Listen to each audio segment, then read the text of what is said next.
Hello there guys, welcome back to another video, and today I'm going to be doing a tutorial. Today I'm going to be showing you guys how you can make a pond in The Sims 4, and we're also going to be learning how you can make a waterfall in The Sims 4 as well. So there's a couple of things that you're going to need to do to get your game set up and ready in order to make these, to make the waterfall really. But you guys are probably already familiar with the command console that there is on The Sims 4. So you're going to want to open up the command console. It's a bar basically, it's not a console, but it's Control-Shift-C to open it up, and you need to input in a couple of commands. So those are going to be on the screen now for you guys to put in. So the first one that you're going to want to put into your bar is going to be the move objects code. So it's BB move objects on, which allows you to free move the objects around. The other one is the hidden objects, so it's just show hidden objects, like you can see the debug objects in the game. And then you're going to want to put on the live objects as well. I'm going to put all these on the screen for you guys to see. So yeah, once you've got all those codes on, you're going to want to make sure that you've got a big enough lot and that you're basically ready to start to place the item. The first thing you're going to want to do is type in debug into your search bar in the corner, and you're going to want to scroll down and find the waterfall like debug option, which is what I'm placing now. So this is the waterfall. I don't know whether you can only get it with Island Living, but yeah, so then you're going to want to create a couple of boxes. These are going to be for your waterfall to run down. So I'm going to do 2 because I only want to do a small, not small, but like it just want it to have 2 stages. I'm going to do the same size boxes to make it a little bit easier, and just stack them up like this. So I've placed the waterfalls there because I didn't want to lose them. I made sure that the rooms are small.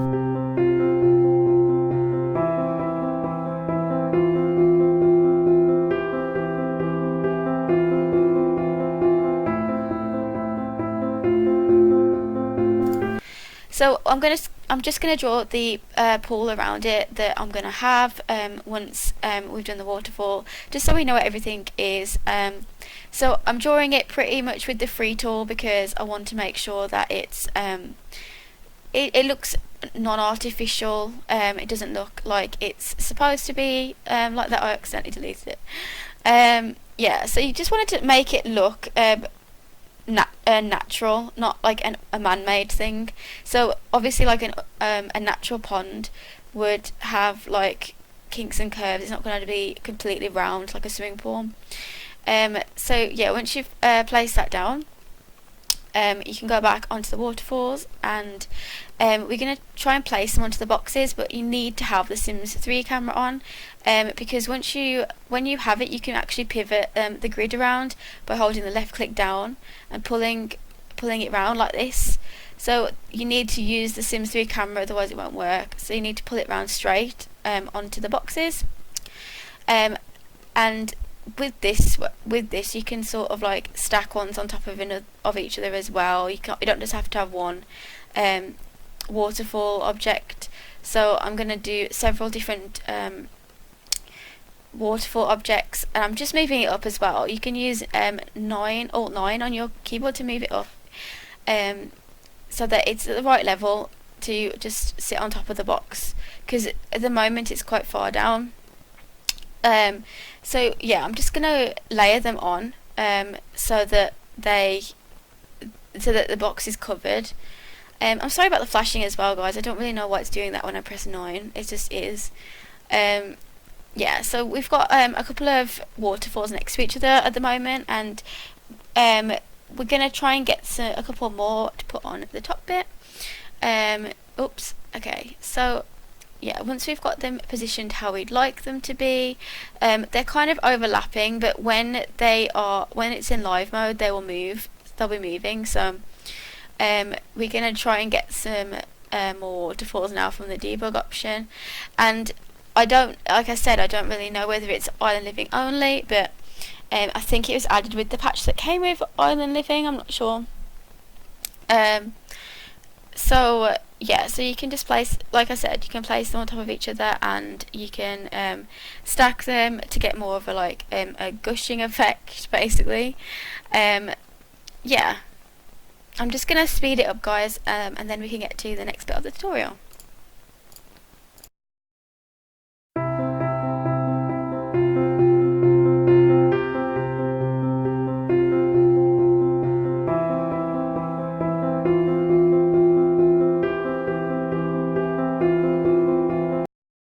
Okay, so now your waterfalls are in the place you want them to be, we're going to try and look for some rocks. So what you're going to want to do is, the rocks that are on the menu aren't very they're not really that many. So if you go again into the debug, it adds a lot more different rocks and decorations and loads and loads and loads of items. So we're going to look for a nice big rock basically to put to the side of the boxes, and this is going to make it look more natural, more like a little rock face, like a little mountain thing, for the water to flow down, so it doesn't look, like I said, it doesn't look artificial. So this one is a really good one to use because it just looks like it's a large one, but it's quite natural. And I'm just going to place a couple of these around the boxes. I'm not going to try and make it look perfect because if I do, it's going to make it look less natural. So I'm going to place them around lots of different sizes. Yeah, I'm going to put them through the box and stuff so it just looks, like I said, natural. You can use, there's many different rocks in the debug menu that you can use.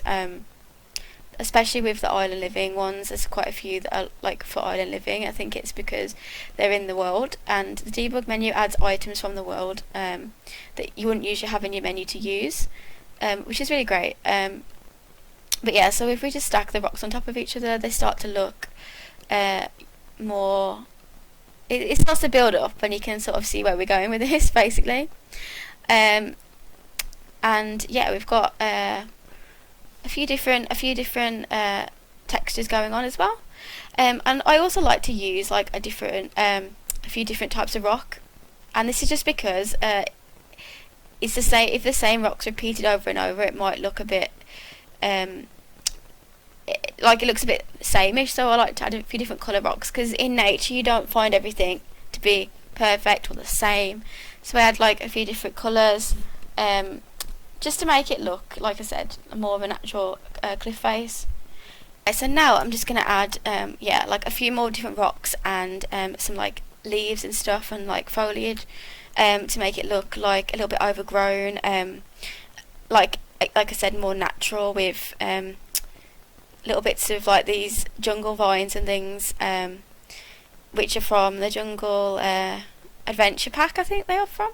So I'm just adding a couple more reeds and things throughout the rocks, and then I'll start to add some different coloured rocks, like I said, and different textures and things, just like I said, for the nature aspect. Okay, so once you've done that, you can add a couple of pulls on top of the boxes. So I like to just pull to each edge so that it covers the entire face of the box, which basically makes it look like there's just a giant pool underneath. I like to do this after I've placed the rocks, just because so I can see how it's going to look.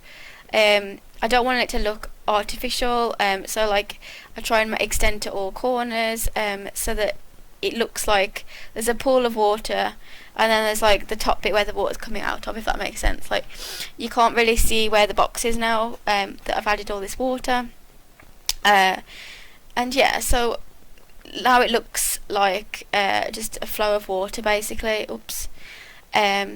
So that's pretty much all you need to really do for the actual waterfall. So I just wanted to add in some part more of the build rocks and things onto the waterfall itself, because you can sort of still see the walls.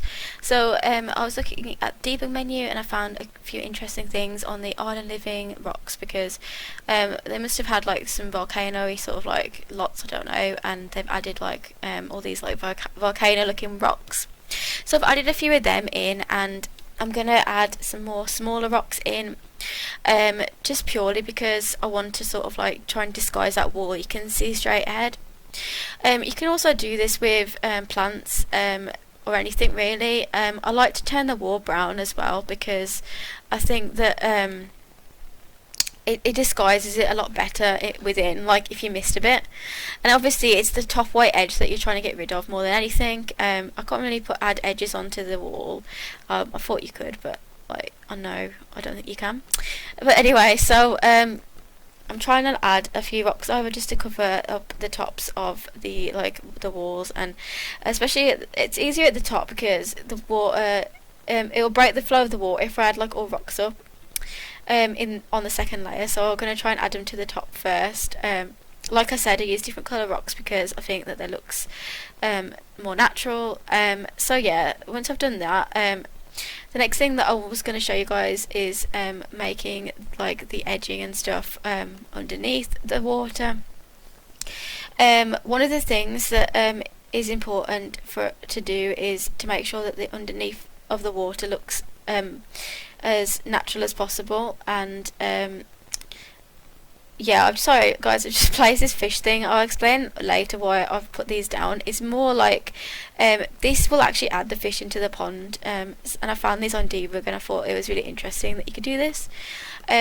Sorry, yeah, so what was I saying? I was going to put some lights and some bubble cracks underneath the water after I just add this like step to get into the water. Like a diving board basically. Like I want it to be a community lot, so that's why I put the diving board there. And yeah, if you go underneath the water now guys, and what you're going to do is you're just going to layer loads and loads of vents and bubble and steam vents, because imagine like the bottom of a waterfall, it's all steamed up, and it gives a really nice effect if you add like a row of these sort of like bubbles and steam vents all along the bottom of the pool. You don't have to do it all over the pool, it's just really like just sort of around the edging more than anything, especially steam. Like if you add steam around the edging, it looks really nice. So you can see it looks a bit messy, so what I'm going to want to do is you're going to want to take some more rocks and make them all big. You can increase the size of things by using, or they're by the P, they should be by the key and the enter, I forget what they're called. They're like little sort of like colon things, but they're like squared. I don't know what they're called. Those make the, if you do alternate, it makes the size of the rocks bigger and smaller. You can do this with any object as well. So I'm just moving them all around the bottom, and I'm just doing a bit of cover at work. Obviously, like I'm trying to disguise them, but at the same time I don't want to cover them up, because if I cover them up, they aren't going to serve the purpose that like they're there for. You need to make sure at least a little bit is exposed, but not too much that it looks messy and sort of like I don't know, it just doesn't look right. And I was going to mention as well, I put a few lights in at the side. This is just to give a better effect in the dark. It won't be drastic, it'll be like a subtle effect of like I can't pronounce it. It's like when there's a little bit of like a glow underwater. That sounds really silly. But yeah, I'll try and cover them up as much as I can so they don't look like just lights that are in the pool. And yeah, when you can look at it from above now, it looks a lot better than it did, but we've still got a few to cover up because you can still see them, and we a lot more covered up. So we're going to go ahead and add some rocks around the outside of the pool, and so we're just going to layer them all around. I'm using these black rocks, they're just from the base game, they're not debug or anything. So we're going to try and cover up all the white basically with these rocks, because we don't want to see any of that. You can use like an edging if you wanted to, but I don't really want to for this build, so you can use an edging if you want to make it a little bit easier for yourself. But yeah, so all I'm going to do is I'm going to go around the entire of the outside of the white.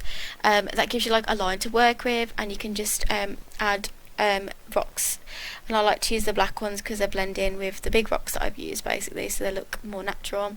But once I've gone around the entire edging, then making it look as well, I was going to say you need to make it look not even, so I kind of like rotate them round and round, and like use different ones, and this just gives like a better effect, but basically like different sizes and different shapes, because again trying to go for a really natural thing, and if you just place the same blocks over and over again, it's not going to look natural, it's just going to look a bit funny. So yeah, so once I've placed all these rocks down, the next thing I'm going to do is I'm going to start with the like foliage of the thing. So we're putting in some like of the debug foliage that there is. This is another thing, you can just add as many as you want, like as much as you want. There's like no right or wrong. I just like to have a lot of like natural sort of like leaves and plants. These are all off the debug menu, by the way. I used like some of the plants from the alien world in underneath the water because I thought they looked quite like reefy. This is like more of a tropical pond, like, and a lot of the items are from Island Living. So like there's like the little starfish and like the corals and these rocks and stuff, they're all from Island Living. And this just, again, like, this is all about how it looks from above water, because that's really important to make it look natural again. So from above water, you're going to want to be able to see a lot of like leaves and water rocks and stuff like this, but still have a bit of the ground that is uncovered, which is just like the bedrock basically. And I like to add a few little flowers and things, like just for decoration mainly to the lot. And like, I haven't gone too over the top. I've done some terrain paint and everything, and just changed the colour of the water too. And again, a lot of this is like completely up to you of what you wanted to do. I'll put a few lights as well underneath the water. But yeah, this is pretty much what it looks like in live mode now. I've done all of the decorative things, so you can see like the bubbles from the water and like the sparkle of the thing, and you can also see where the lights are that I've placed underneath the things and tried to cover them up. But this gives it sort of like a bit of a glow, which is really nice. And if I just show you guys, if I like zoom in enough, you might be able to see that there is actually oh yeah, I don't think you can see it from below, but if I like zoom in, you can actually see the fish that there is inside the little pool. So yeah, you can see there they're frozen because the things paused, but you can get these fish in your pond as well, and that's through these, like, the use of the fisherman things from the debug option. So this is it in live mode, and you can see them swimming around, which is like super nice. I just love how you can add that into the game now, and like it makes it seem a lot more alive. So we've got a lot of like steam and bubbles and things, especially at the foot of the waterfall, and you can see the flow of the water too. Obviously, like, you can see where it's been placed, but that is because